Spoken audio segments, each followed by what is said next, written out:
Assalamualaikum warahmatullahi wabarakatuh. Perkenalkan, kami dari kelompok 3 akuntansi 3. Di sini kami akan mempresentasikan materi mengenai penagihan pajak, di mana anggota kelompok kami yaitu yang pertama ada Anissa Rahmah, BP 190092, yang kedua ada Atika Mardiah, BP 190093, yang ketiga ada Fani Yolanda Devara, BP 190100, yang keempat ada Vivi Melati, BP 190130, dan yang kelima ada saya sendiri, Widya Lestari, BP 190131. Nah, materi pertama yaitu ada penagihan pajak. Penagihan pajak adalah serangkaian tindakan agar penanggung pajak melunasi utang pajak dan biaya pajak dengan menegur atau memperingatkan, melaksanakan penagihan seketika atau sekaligus, memberitahukan surat paksa, mengusulkan pencegahan, melaksanakan penyitaan, melaksanakan penyanderaan, menjual barang-barang yang telah disita. Selanjutnya adalah jenis penagihan pajak. Yang pertama ada penagihan pasif, di mana dalam penagihan pasif ini yaitu penagihan pajak yang dilakukan dengan penerbitan surat tagihan pajak, surat ketetapan pajak kurang bayar, surat ketetapan pajak kurang bayar tambahan, SK pembetulan, SK keberatan, dan putusan banding yang menyebabkan pajak terutang lebih besar. Jika dalam jangka waktu 30 hari belum dilunasi, maka 7 hari setelah jatuh tempo akan diikuti dengan penagihan pajak secara aktif yang dimulai dengan menerbitkan surat teguran. Selanjutnya ada penagihan aktif, merupakan kelanjutan dari penagihan pasif, di mana dalam upaya penagihan ini Fiskus berperan aktif dalam arti tidak hanya mengirim surat tagihan atau surat ketetapan pajak, tetapi akan diikuti dengan tindakan sita dan dilanjutkan dengan pelaksanaan lelang. Yang C, tahapan penagihan pajak. Yang pertama ada surat teguran. Surat teguran terjadi apabila apabila utang pajak yang tercantum dalam STP, SKPKB, SKPKBT tidak dilunasi sampai melewati 7 hari dari batas waktu jatuh tempo. Yang kedua, surat paksa. Terjadi apabila utang pajak tidak melunasi setelah 21 hari dari tanggal surat teguran, maka Anda akan diterbitkan surat paksa yang disampaikan oleh juru sita pajak negara dengan dibebani biaya penagihan paksa sebesar Rp25.000. Utang pajak harus dilunasi sampai waktu 2 kali 24 jam. Yang ketiga, surat sita. Apabila utang pajak Anda belum dilunasi dalam waktu 2 kali 24 jam, dapat dilakukan tindakan penyitaan atas barang-barang wajib pajak dengan dibebani biaya pelaksanaan sita sebesar Rp75.000. Yang keempat, lelang. Dalam waktu 14 hari setelah tindakan penyitaan, utang pajak belum dilunasi, maka akan dilanjutkan dengan tindakan pelelangan melalui kantor lelang negara. Jika biaya penagihan paksa dan biaya pelaksanaan sita belum dibayar, maka akan dibebankan bersama-sama dengan biaya iklan untuk pengumuman lelang dalam surat kabar dan biaya lelang pada saat pelelangan. Materi selanjutnya akan saya serahkan kepada rekan saya selanjutnya. Assalamualaikum warahmatullahi wabarakatuh. Saya Anissa Rahmah, BP 19101155110092 dari kelompok 3 akan mempresentasikan dari kelompok kami yaitu penagihan pajak. Penagihan pajak dengan sifat paksa terdiri dari 18 macam.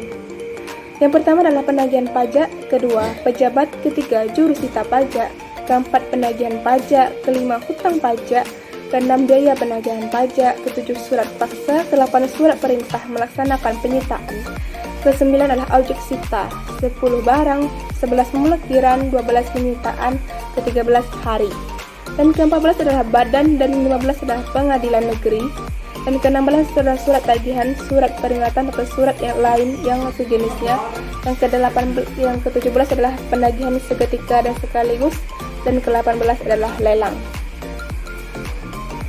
Dasar penagihan pajak itu terdiri dari 2, yaitu pajak pusat, yang kedua adalah pajak daerah. Dari kedua itu terdiri dari 5 jenis, yaitu pajak pusat terdiri dari pajak penghasilan atau sebut dengan PPH, Yang kedua adalah pajak pertambahan nilai. Yang ketiga adalah pajak penjualan atas barang mewah. Yang keempat adalah pajak bumi atau penggunaan PBN atau yang disebut dengan perkebunan, perhutanan, dan pertambangan. Dan kelima adalah bea materai. Dan pajak daerah itu terdiri juga 5 jenis, yaitu pajak kendaraan bermotor atau disebut dengan BPKB. Dan kedua adalah bea balik nama kendaraan bermotor. Yang ketiga adalah pajak bahan bakar atau kendaraan bermotor. Yang keempat adalah pajak air permukaan, dan yang kelima adalah pajak rokok. Pajak daerah kabupaten kota yaitu terdiri dari 11 jenis. Yang pertama adalah pajak hotel, kedua pajak restoran, pajak hiburan, yang keempat pajak reklame, kelima pajak penerangan jalan, yang keenam pajak mineral bukan logam dan bantuan, yang ketujuh pajak parkir, yang kedelapan pajak air tanah, kesembilan pajak surat burung walet, dan yang 10 adalah pajak bumi dan bangunan berdesaan dan perkotaan, dan 11 adalah bea perhotelan, perlehan atau atas tanah dan bangunan. Penagihan seketika sekaligus. Jurusita pajak melaksanakan penagihan seketika dan sekaligus tanpa menunggu tunggal jatuh tempo. Pembayaran berdasarkan surat perintah seketika dan sekaligus diterbitkan oleh pejabat apabila terdiri dari 5. 1. Penanggung pajak akan meninggalkan Indonesia untuk selama-lamanya atas berniat untuk itu. Yang kedua adalah penanggung pajak memindah tangan barang yang dimiliki atau yang dikuasai dalam rangka penghentian atau pengecualian kegiatan perusahaan atau pekerjaan yang dilakukan di Indonesia. Yang ketiga adalah terdapat tanda-tanda bahwa penanggung pajak akan membubarkan badan usahanya atau pengambungkan usahanya atau memakarkan usahanya atau memindahtangani perusahaan yang dimilikinya atau yang dikuasainya atau melaksanakan perubahan atau bentuk lainnya. Yang keempat adalah badan usaha yang akan dibubarkan oleh negara. Dan yang kelima yang terakhir adalah terjadinya penyitaan atas barang penanggung pajak oleh pihak ketiga atau terdapat tanda-tanda kepelitan dalam pajak itu sendiri. Baiklah, selanjutnya saya kembalikan kepada rekan saya. Assalamualaikum warahmatullahi wabarakatuh. Saya Fani Yolanda Devara, BB 19 10 11 55 11 0100. Saya akan melanjutkan penyampaian materi oleh teman saya sebelumnya. Kali ini saya menjelaskan tentang surat paksa. Surat paksa diterbitkan apabila penanggung pajak tidak melunasi utang pajak. Kepadanya telah diterbitkan surat teguran atau surat peringatan atau surat lain yang sejenis. Terhadap penanggung pajak telah dilaksanakan penagihan seketika dan sekaligus. Penanggung pajak tidak memenuhi ketentuan sebagaimana tercantum dalam keputusan persetujuan angsuran atau penundaan pembayaran pajak. Penyitaan adalah tindakan jurusita pajak untuk menguasai barang penanggung pajak guna dijadikan jaminan untuk melunasi utang pajak menurut peraturan perundang-undangan. Apabila utang pajak tidak dilunasi oleh penanggung pajak dalam waktu 2x24 jam setelah diberitahukan, pejabat menerbitkan surat perintah melaksanakan penyitaan. Setiap pelaksanaan penyitaan, jurusita pajak membuat berita acara pelaksanaan sita yang ditandatangani oleh jurusita pajak, penanggung pajak, dan saksi-saksi.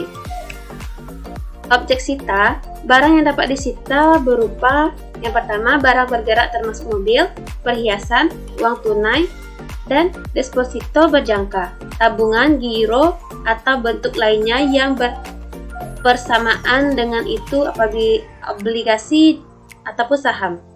Yang kedua, barang tidak bergerak termasuk tanah, bangunan, dan kapal dengan isi kotor tertentu. Lelang adalah setiap penjualan barang di muka umum dengan cara penawaran harga secara lisan dan atau tertulis melalui usaha pengumpulan peminat atau calon pembeli. Jika dalam waktu 14 hari setelah tindakan penyitaan, utang pajak belum dilunasi, maka akan dilanjutkan dengan tindakan pelelangan melalui kantor lelang negara. Selanjutnya, sanggahan. Hal-hal yang berkaitan dengan sanggahan adalah sanggahan pihak ketiga terhadap kepemilikan barang yang disita. Pengadilan negeri yang menerima surat sanggahan memberitahukan secara tertulis kepada pejabat. Pejabat menangguhkan pelaksanaan penagihan pajak hanya terhadap barang yang disita. Selanjutnya, sanggahan pihak ketiga terhadap kepemilikan barang yang disita tidak dapat diajukan setelah lelang dilaksanakan. Hanya itu yang dapat saya sampaikan. Selanjutnya akan dilanjutkan oleh pemateri selanjutnya. Assalamualaikum warahmatullahi wabarakatuh. Perkenalkan, nama saya Gigi Melati, nomor BP 19111155110130. Saya berasal dari kelas akuntansi 3. Pada kesempatan ini saya akan mencoba menjelaskan materi dari teman sebelumnya. K. Pencegahan dan penyanderaan. Pencegahan adalah larangan yang bersifat sementara terhadap penanggung pajak tertentu untuk keluar dari wilayah Indonesia berdasarkan alasan tertentu sesuai dengan ketentuan peraturan perundang-undang. Penyanderaan adalah pengekangan sementara waktu kebebasan penanggung utang pajak dengan menempatkannya di tempat tertentu. Selanjutnya, L. Gugatan. Hal-hal yang berkaitan dengan gugatan adalah sebagai berikut. 1. Gugatan penanggung pajak terhadap pelaksanaan surat paksa. Surat pelaksanaan perintah melaksanakan penyitaan atau pengumuman lelang hanya dapat diajukan kepada Badan Peradilan Pajak. Kedua, jika gugatan penanggung pajak dikabulkan, penanggung pajak dapat memohon pemulihan nama baik dan ganti rugi kepada pejabat. 3. Besarnya ganti rugi paling banyak sebesar 5 juta rupiah. 4. Perubahan besarnya ganti rugi ditetapkan dengan keputusan menteri atau keputusan kepala daerah. Kelima, gugatan diajukan dalam jangka waktu 14 hari sejak surat paksa. Surat perintah melaksanakan penyitaan atau pengumuman lelang dilakukan. Selanjutnya, N. Pembetulan atau penggantian. 1. Penanggung pajak dapat mengajukan permohonan pembetulan atau penggantian kepada pejabat terhadap surat teguran atau surat peringatan atau surat lain yang sejenis, surat perintah penagihan seketika dan sekaligus, surat paksa dan surat lain yang sejenis yang dalam penerbitannya terdapat kesalahan atau kekeliruan. Yang kedua, pejabat dalam jangka waktu 7 hari sejak tanggal diterima permohonan tersebut, pejabat harus memberi keputusan atas permohonan yang diajukan. Ketiga, apabila dalam jangka waktu yang sudah ditetapkan, pejabat tidak menerbitkan keputusan, permohonan penanggung pajak dianggap dikabulkan dan penagihan ditunda untuk sementara. Yang keempat, pejabat karena jabatan dapat membentukkan surat teguran atau surat peringatan atau surat lain yang sejenis, surat perintah penagihan seketika dan sekaligus, surat paksa, surat perintah melaksanakan penyitaan, surat perintah penyanderaan, pengumuman lelang, dan surat penentuan harga limit yang dalam penerbitannya terdapat kesalahan atau kekeliruan. O. Ketentuan pidana. Adapun ketentuan-ketentuan pidana antara lain: 1. Penanggung pajak yang memindahkan hak, memindah-tangankan, menyewakan, meminjamkan, menyembunyikan, menghilangkan, atau merusak barang yang telah disita. Pidana dengan pidana penjara paling singkat 6 bulan dan paling lambat 4 tahun. Dan denda paling sedikit sebesar Rp1.500.000 dan paling banyak Rp12.000.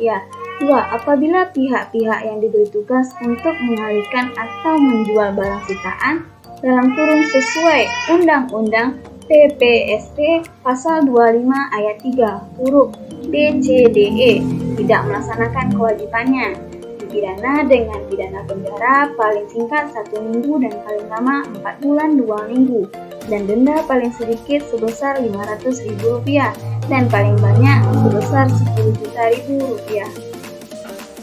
Setiap orang yang sengaja tidak menuruti perintah atau permintaan yang dilakukan menurut undang-undang atau dengan sengaja mencegah, menghalang-halangi, atau menggagalkan tindakan dalam melaksanakan ketentuan undang-undang yang dilakukan oleh juru sita pajak, dipidana dengan pidana penjara paling singkat 1 minggu dan paling lambat 4 bulan 2 minggu, dan denda paling sedikit sebesar Rp500.000 dan paling banyak Rp10.000.000. Materi yang selanjutnya akan dilanjutkan oleh teman selanjutnya.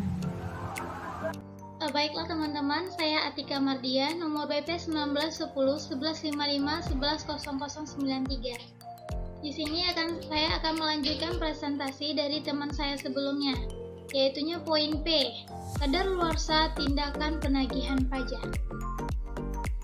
Berdasarkan pasal 22 Undang-Undang KUP, hak untuk melakukan penagihan pajak termasuk bunga, denda, kenaikan, dan biaya penagihan daluarsa telah lampau waktu 10 tahun, terhitung sejak terutangnya pajak atau berakhirnya masa pajak, bagian tahun pajak, atau tahun pajak yang bersangkutan. Penagihan pajak dapat dilakukan setelah melampaui 10 tahun dengan syarat-syarat sebagai berikut. Yang pertama, diterbitkan surat teguran dan surat paksa. Kadaluarsa dihitung sejak tanggal penyampaian surat paksa tersebut. Yang kedua, adanya pengakuan utang dari wajib pajak, baik secara langsung maupun tidak langsung. Hal ini dikarenakan sebagai berikut. A. Adanya permohonan ansuran atau penundaan pembayaran utang pajak sebelum jatuh tempo pembayaran. Untuk daluarsa penagihan pajak dihitung sejak tanggal surat permohonan ansuran atau penundaan pembayaran utang pajak diterima. B. Adanya permohonan keberatan. Untuk daluarsa ini, penagihan pajak dihitung sejak tanggal surat permohonan keberatan diterima. Selanjutnya contoh kasusnya. Kantor pelayanan pajak menerbitkan surat ketetapan pajak kurang bayar nomornya 0000-20-62-0622-09 tanggal 20 November 2011 dengan nilai 350 juta. Atas nilai SKPKB tersebut keseluruhan tidak disetujui oleh wajib pajak dan oleh wajib pajak pada tanggal 2 Desember 2011 diajukan upaya hukum berupa keberatan. Pada bulan 13 Desember 2011 terdapat informasi bahwa wajib pajak akan membubarkan usahanya. Pertanyaannya, atas SKPKB tersebut, upaya apa yang dapat dilakukan KPP untuk mengamankan target penerimaan perpajakan? Selanjutnya penyelesaian kasus. Jadi, berdasarkan pasal 6 ayat 1 Undang-Undang PPSP, meskipun pajak yang tercantum dalam dasar penagihan sebagaimana dimaksud dalam pasal 18 Undang-Undang KUP, yang dalam hal ini SK keberatan atau karena WP mengajukan keberatan belum jatuh tempo, tetapi terhadap wajib pajak tersebut dapat diterbitkan surat penagihan seketika dan sekaligus sesuai dengan pasal 14 PMK 24/PMK 03/2008